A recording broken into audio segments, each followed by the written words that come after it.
Cinema शौकीन सबका स्वागत करता है। आज हम बात करने वाले हैं द बी कीपर के बारे में। ये कहानी है एक ऑर्गेनाइजेशन की जो पूरी दुनिया में फैले हुए हैं। वो हर जगह लोगों को बेवकूफ बनाते हैं और उनके अकाउंट के सारे पैसे लूट लेते हैं। लेकिन अब उनके पीछे एक ऐसा आदमी लगता है जिसके बारे में किसी को कुछ नहीं पता कि वो पहले क्या था और क्या करता था, लेकिन इतना जरूर पता है कि वो किसी को भी जिंदा नहीं छोड़ेगा। कहानी की शुरुआत होती है और हमारे सामने एक फार्म का दृश्य आता है। इस फार्म के अंदर हम एक आदमी को जाता हुआ देखते हैं जिसका नाम है एडम क्ले। वो अंदर जाता है और मधुमक्खियों को पकड़ने लगता है। फिर चला आता है वो फार्म से बाहर। तब उसकी मुलाकात होती है इस फार्म के मालकिन से जिसका नाम है मिसेस पार्कर। पार्कर एडम से कहती है कि तुम्हें एक दिन डिनर पर आना पड़ेगा। एडम पार्कर का शुक्रिया अदा करता है और कहता है कि आपने ऑलरेडी मेरे ऊपर बहुत एहसान किया है, अपना पूरा का पूरा फार्म दिया है मुझे काम करने के लिए, फिर भी आप हर वक्त मेरा ख्याल रखती हैं। एडम की बातों को सुनकर के लगता है कि वो पार्कर को बहुत पसंद करता है। वो उन्हें अपनी माँ की तरह मानता है। यहाँ से वापस आने के बाद पार्कर अपने काम पर लग जाती है। तब हमें पता लगता है कि पार्कर एक चैरिटी चलाती है अनप्रिविलेज बच्चों के लिए। काम निपटाने के बाद वो अपने लैपटॉप को ऑन करती है और अपना रोजमर्रा का काम करने लगती है। तभी वो देखती है कि उसके लैपटॉप में वायरस आ गया है और लैपटॉप बहुत ही स्लो चल रहा है। थोड़ी देर के बाद यहाँ पर एक नोटिफिकेशन आता है जिसमें एक नंबर लिखा हुआ है। पार्कर तुरंत उस नंबर पर कॉल करती है। कॉल कनेक्ट होने के बाद ये लोग बताते हैं कि ये लोग एंटीवायरस कंपनी से हैं। पार्कर कहती है कि मैंने ऑलरेडी एंटीवायरस इंस्टॉल कर रखा है और मैं उसके लिए पे भी कर रही हूँ, फिर भी मेरे लैपटॉप में वायरस कैसे आ गया। तब यहाँ का मैनेजर बात करता है जिसका नाम है गार्नेट। गार्नेट कहता है कि हमें बहुत ही ज्यादा दुख है कि आपको तकलीफ झेलनी पड़ रही है। मैं आपको प्रोसेस बताता हूँ, आप बस प्रोसेस करो, लेकिन मुझे डर है कि आपका सारा डेटा डिलीट हो सकता है। पार्कर कहता है कि मेरा सारा का सारा डेटा इसी लैपटॉप में है, अगर डेटा चला गया तो मैं बहुत ही बड़ी मुसीबत में फंस जाऊंगी। गार्नेट कहता है कि ये लोग उसकी पूरी मदद करेंगे, लेकिन पार्कर को जो मुसीबत झेलनी पड़ी है उसके लिए वो कंपनी से कॉम्पनसेशन भिजवाएगा उसके अकाउंट में। पार्कर कहती है कि इसकी कोई जरूरत नहीं है, लेकिन गार्नेट कहता है कि ये कंपनी हमेशा ही कॉम्पनसेशन देती है।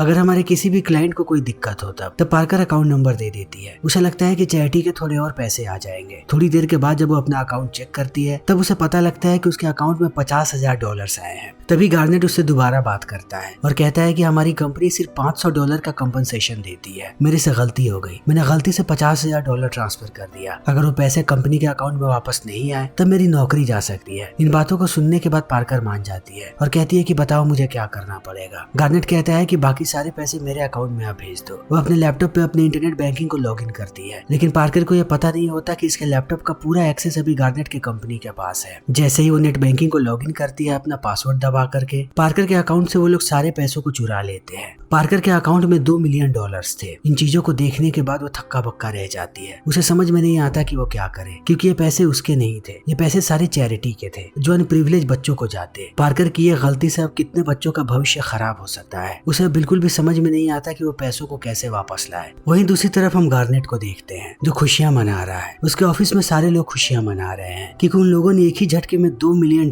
चुराए हैं और ये बहुत ही बड़ी जीत है। कई सालों से ये लोग एंटीवायरस के नाम पर इस कंपनी को चला रहे हैं और लोगों के पैसे ऐसे ही लूटते जा रहे हैं। दूसरी तरफ हम एडम को देखते हैं जो शहद निकाल रहा है मधुमक्खियों से। जैसे ही वो शहद को निकालता है उसे भर लेता है एक जार में और लेकर के जाने लगता है पार्कर के घर पे उसे देने के लिए। जैसे ही वो घर के अंदर दाखिल होता है वो देखता है कि चारों तरफ सन्नाटा है और अंधेरा भी। उसे लगने लगता है कि कुछ ना कुछ तो गड़बड़ है। वो धीरे धीरे करके अंदर जाने लगता है। तभी उसे जमीन पर एक बंदूक नजर आती है और बगल में ही पार्कर की लाश पड़ी होती है। उसने अपनी जान ले ली है। एडम को बहुत ही ज्यादा अफसोस होता है क्योंकि वो वाकई में परवाह करता था पार्कर की। तभी यहाँ पर एक लड़की आती है जिसका नाम है वेरोना। वेरोना पार्कर की बेटी है। वो एक FBI एजेंट भी है। अंदर आने के बाद वो जैसे ही अपनी माँ के लाश को देखती है उसे लगता है कि एडम ने मारा है उसकी माँ को। वो उसे अरेस्ट करके बाहर लाती है। अब शहर की सारी पुलिस यहाँ पर आ चुकी है और FBI वाले भी। सबको लगता है कि एडम ने ही मारा है पार्कर को क्योंकि वो यहाँ पर मौजूद था। सारे लोग एडम को लेकर के जाने लगते हैं। तब वेरोना आती है घर के अंदर और पार्कर के लैपटॉप को चेक करती है। चेक करने के बाद उसे पता लगता है कि किसी ने उसके अकाउंट से $2 मिलियन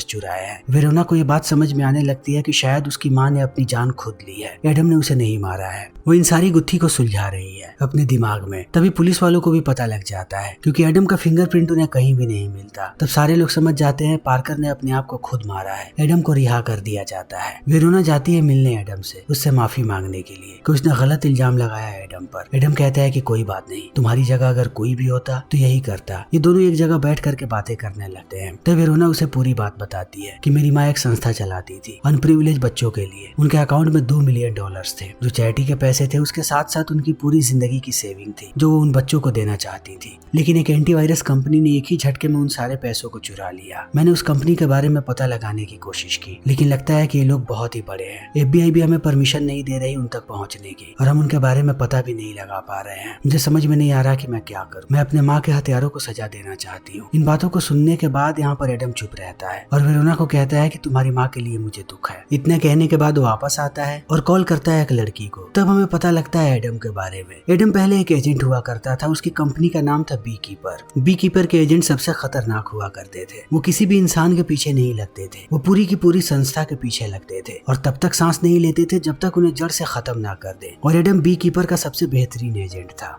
लेकिन एक वक्त के बाद उसने रिटायरमेंट ले ली। कितने सालों के बाद उसने वापस अपनी एजेंसी में कॉल किया है। वो लड़की को कॉल करता है और पूरी डिटेल देता है कि यहाँ पर एक एंटीवायरस की कंपनी है जिसने एक औरत के सारे पैसे चुरा लिए हैं। ये लोग बहुत बड़े हैं। FBI वाले भी इन तक नहीं पहुंच पा रहे हैं। मुझे इनके ऑफिस की लोकेशन चाहिए। तब इसकी एजेंसी काम पर लग जाती है। थोड़े समय के बाद एडम को मिल जाता है लोकेशन। तब वो 2 जार में गैसोलीन भरता है और पहुंच जाता है इनके लोकेशन पर। सबसे पहले उसे 2 गार्ड्स रोकते हैं, लेकिन बड़ी ही जल्दी वो उन्हें पीट करके नीचे गिरा देता है और ऑफिस में जाते ही चारों तरफ हड़कंप मचा देता है। वो एक एम्प्लॉय को पीटता है। तब सारे लोग उसे देखने लगते हैं। फिर वो सबको कहता है कि कसम खाओ कि आज के बाद तुम लोग किसी के भी पैसे नहीं चुराओगे। जब सारे लोग कसम खा लेते हैं तब वो चारों तरफ गैसोलीन फेंकने लगता है ताकि वो पूरे ऑफिस को जला सके। इस चीज को देख करके लोग भागने लगते हैं। एडम सबको कहता है कि अगर तुम लोग नहीं भागोगे तो ऑफिस के साथ साथ तुम लोग भी जल के मरोगे। इसी बीच यहाँ पर गार्नेट आ जाता है अपने बॉडीगार्ड्स के साथ। उसके बॉडीगार्ड्स टूट पड़ते हैं एडम पर, लेकिन एडम को जरा सा भी समय नहीं लगता। वो एक एक करके सबको पीट के नीचे गिरा देता है। चारों तरफ गैसोलीन फैलाता है और गार्नेट को कहता है कि अगर जिंदा रहना है तो यहाँ से बाहर निकल जाओ। गार्नेट उससे बार बार सवाल पूछते रहता है कि वो क्या चाहता है और वो क्या करता है। एडम यहाँ पर सिर्फ मधुमक्खियों के बारे में बात करता है और एक बॉम्ब लगा देता है। फिर गार्नेट को बताता है कि अगला कॉल जैसे ही यहाँ पर आएगा ये पूरी की पूरी बिल्डिंग ध्वस्त हो जाएगी। इतना कहने के बाद वो बाहर आ जाता है। तब गार्नेट भी भाग करके बाहर चला जाता है। अगला कॉल जैसे ही यहाँ पर बजता है पूरी की पूरी बिल्डिंग ध्वस्त हो जाती है। तभी दूसरी तरफ डेरिक नाम के एक लड़के को हम देखते हैं जो इस कंपनी का मालिक है। गार्नेट उसे कॉल करके पूरी बात बताता है। डेरिक भड़क जाता है और कहता है कि किसी की इतनी औकात नहीं है जो हमारे साथ ये कर सके। उस आदमी को ढूंढो। कौन था वो आदमी? गार्नेट कहता है कि उसके बारे में किसी को कुछ भी नहीं पता। वो सिर्फ मधुमक्खियों के बारे में बात कर रहा था। डेरिक कहता है कि पिछले कुछ समय में तुम लोगों ने किस किस से चुराया है उनकी लिस्ट निकालो और सबसे ज्यादा पैसे जिनसे चुराए हैं उनके घर पर जाओ और चारों तरफ उस आदमी को ढूंढना शुरू करो। शहर के जितने भी बड़े हिटमैन्स हैं सबको हायर कर लो। तब ये लोग ऐसा ही करते हैं और घूमने लगते हैं। इसी बीच ये लोग पहुंचते हैं पार्कर के घर के पास। तभी इन्हें गाड़ी नजर आ जाती है एडम की। एडम की इस कार को उन लोगों ने CCTV कैमरे में देखा था। वो लोग उसका पीछा करना शुरू कर देते हैं। जल्दी ही मधुमक्खियों का फार्म भी उन्हें नजर आ जाता है। तब वो पूरे फार्म को तबाह कर देते हैं और घुस जाते हैं एडम के घर के अंदर। लेकिन उन्हें पता नहीं होता कि एडम को यह बात पता है। वो भी अपनी तैयारी कर रहा है। सारे हिटमैन्स अंदर आते हैं और अंधाधुंध गोलियां चलाना शुरू कर देते हैं। एडम के पास कोई भी हथियार नहीं है। फिर भी वो बाहर आता है और एक बार में एक बंदे को मारता है। फिर वो छुप जाता है। दूसरी बार दोबारा बाहर आता है और दूसरे बंदे को मारता है। इस तरीके से वो तीनों बंदों को ढेर कर देता है। फिर वो सामने आता है गार्नेट के, लेकिन उसे मारता नहीं, सिर्फ टॉर्चर करता है। उसके दाएं हाथ की 4 उंगलियों को काट करके यहाँ से निकल जाता है अपनी चीजों को लेकर के। गार्नेट ऐसे ही तड़प रहा है।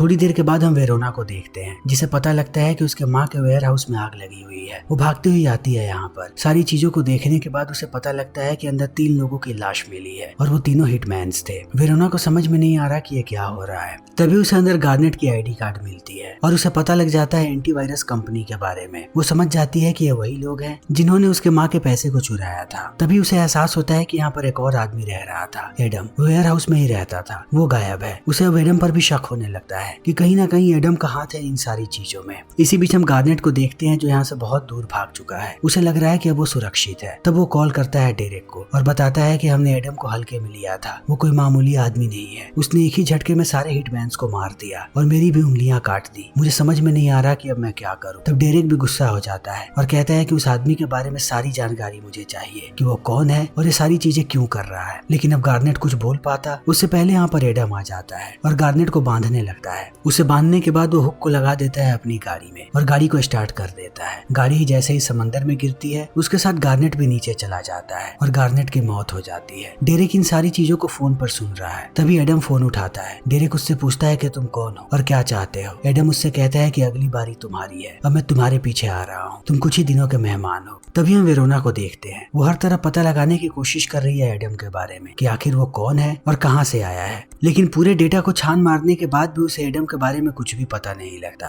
तभी हम डेरेक को देखते हैं। वो भी परेशान है। वो बात कर रहा है अपने पिता से जिसका नाम है वेलिस। वो भी पता लगाना चाहता है एडम के बारे में। तब हमें पता लगता है कि वेलिस का भी FBI का हेड हुआ करता था। इसी इसीलिए आज तक FBI एंटीवायरस कंपनी तक नहीं पहुंच पाई। वो अभी भी इन्फ्लुएंस कर रहा है FBI को। डेरेक अपने पिता को समझाने की कोशिश करता है लेकिन वो नहीं समझता। तब वो कॉल करता है अपनी माँ को और यहाँ पर हमें पता लगता है डेरेक के माँ के बारे में। वो अभी अभी प्रेसिडेंट के लिए इलेक्ट हुई है। जैसे ही अपने बेटे को परेशान देखती है, कॉल करती है वेलिस के पास और पूछती है कि आखिर क्या परेशानी है। वो कहता है कि एक बी कीपर है जिसका नाम है एडम क्ले। उसने इसके एक ऑफिस को तबाह कर दिया और वो इनके पीछे लगा हुआ है। डेरेक की माँ का नाम है डैनफोर्ड। वो वेलिस से कहती है कि चाहे कुछ भी हो जाए, मेरा बच्चा परेशान नहीं होना चाहिए, तुम उस आदमी के पीछे जाओ। तो वेलिस कॉल करता है बी कीपर के हेड के पास जिसका नाम है जेनेट। फिर उससे पूछता है एडम क्ले के बारे में। वो बताती है कि एडम क्ले नाम का एक आदमी था बी कीपर में, लेकिन अब वो रिटायर हो चुका है। वेलिस कहता है कि बी कीपर में जितने भी एजेंट्स हैं सबको पीछे लगा दो एडम क्ले के, वो कैसे भी मरना चाहिए। ये ऑर्डर डायरेक्ट प्रेसिडेंट के पास से आए हैं, तुम इसे टाल नहीं सकती। तब जेनेट अपने एजेंट्स को लगा देती है उसके पीछे। रात में एडम जब एक गैस स्टेशन के पास होता है तभी एक गाड़ी आकर के पीछे से उसके गाड़ी को ठोक देती है और एक बी कीपर एजेंट बाहर आती है। एडम उसे देखते ही समझ जाता है कि ये कौन है। ये दोनों लड़ना शुरू कर देते हैं। ये दोनों ही बेहतरीन फाइटर्स हैं। बहुत देर तक इनके बीच लड़ाई होती रहती है लेकिन एडम के सामने ये लड़की टिक नहीं पाती। बार बार एडम उसे नीचे गिरा देता है, फिर भी ये लड़की हार नहीं मानती और एडम भी इस बात को समझ जाता है। एक वक्त के बाद इससे पीछा छुड़ाने के लिए एडम को इसे जिंदा जलाना पड़ता है। उसे जलाने के बाद वो पूरे गैस स्टेशन को ब्लास्ट कर देता है। ये खबर हर जगह फैल जाती है कि एडम अभी भी जिंदा है। FBI को भी ये बात पता है। जैसे ही वेलिस को ये बात पता लगती है वो सीधा कॉल करता है जेनेट को और कहता है कि अब तुम्हारे पास जितने भी एजेंट्स हैं और बी कीपर का जो सबसे बेहतरीन एजेंट है उसे लगाओ एडम के पीछे। जेनेट कहती है कि मैंने सबको मैसेज भेजा है लेकिन कोई भी मुकाबला नहीं करना चाहता है एडम का। बी कीपर में ऐसा कोई भी नहीं जो एडम को नहीं जानता हो। एडम हमारा सबसे बेहतरीन एजेंट हुआ करता था। उसके सामने जाना यानी मौत को दावत देना है। कोई भी बी कीपर का एजेंट उसके सामने नहीं जाएगा। इन बातों को सुनने के बाद वेलिस भी डर जाता है और वो समझ जाता है कि अब उसे दुनिया के सबसे बेहतरीन कातिलों को बुलाना पड़ेगा। वो हर जगह से कातिलों को बुलाने लगता है। जब सारे कातिल इकट्ठा हो जाते हैं तब वो जाकर के कहता है कि तुम सारे लोगों को एक आदमी के पीछे जाना है। तब ये हंसने लगते हैं और कहते हैं कि इतने सारे लोग सिर्फ एक आदमी के पीछे। वेलिस कहता है कि हाँ, और इस बात का ध्यान रखना कि तुम सारे लोग एक साथ रहो। अगर तुम लोग इधर उधर हुए तब वो तुम में से किसी को भी जिंदा नहीं छोड़ेगा। अगर तुम लोग साथ रहे तब भी उसे तभी मार पाओगे जब तुम्हारी किस्मत अच्छी होगी। तुम लोगों को पता भी नहीं है कि तुम्हारा मुकाबला किसके साथ होने वाला है। ये सारे लोग एडम को ढूंढने लगते हैं। तभी दूसरी तरफ हम एडम को देखते हैं। एडम ने उस लड़की की उंगली काट ली थी। वो चला आता है उसके वेयर हाउस पे। वो हथियारों को इकट्ठा करता है और उसके सिस्टम में लॉगिन करके लोकेशन निकाल लेता है डेरेक की और निकल पड़ता है उनके पीछे। तभी हम डेरेक की बिल्डिंग को देखते हैं जिसका नाम है 9 स्टार। यहाँ पर भी एक कॉल सेंटर है। लोगों को बेवकूफ बनाने के लिए हर जगह उन लोगों ने कॉल सेंटर्स बना करके रखा है। वेलिस को पता है कि यहाँ पर एडम कभी भी आ सकता है, इसीलिए उसने FBI वालों को बुला करके रखा है। FBI वाले गेट पर ही होते हैं। तभी यहाँ पर एडम आ जाता है। वो उन लोगों से बात करता है और सबको पीटना शुरू कर देता है। एक ही झटके में वो कई FBI एजेंट्स को मार करके नीचे गिरा देता है। फिर एक एजेंट को पकड़ता है और ऊपर चला आता है कॉल सेंटर में। अंदर आते ही वो डेरेक को ढूंढने लगता है लेकिन अंदर भी कातिल मौजूद हैं। वो सब गोलियां चलाना शुरू कर देते हैं एडम पर। एडम को अंदाजा नहीं था कि अंदर इतने लोग होंगे। वो अपने आप को संभालता है और नई स्ट्रेटेजी से काम करने लगता है। अंदर FBI वाले हैं, उसके साथ साथ बाहर के कातिल भी हैं। वो एक एक करके सबसे लड़ रहा है। वो किसी भी FBI एजेंट को नहीं मार रहा लेकिन कातिलों को वो बड़ी ही बेरहमी से मार रहा है। देखते ही देखते वो हर तरफ लाशें बिछा देता है। हर तरफ कातिलों की लाशें पड़ी हुई हैं। सबको मारने के बाद वो आता है यहाँ के मैनेजर के पास और उससे पूछता है कि डेरेक कहाँ पर है। वो कहता है कि मैं तुम्हें नहीं बता सकता, ये लोग बहुत खतरनाक हैं, ये मुझे मार देंगे। एडम कहता है मैं भी तुम्हें मार दूंगा लेकिन पहले मैं तुम्हें टॉर्चर करूंगा फिर मारूंगा, तो मुझे बताओ कि डेरेक कहाँ पर है।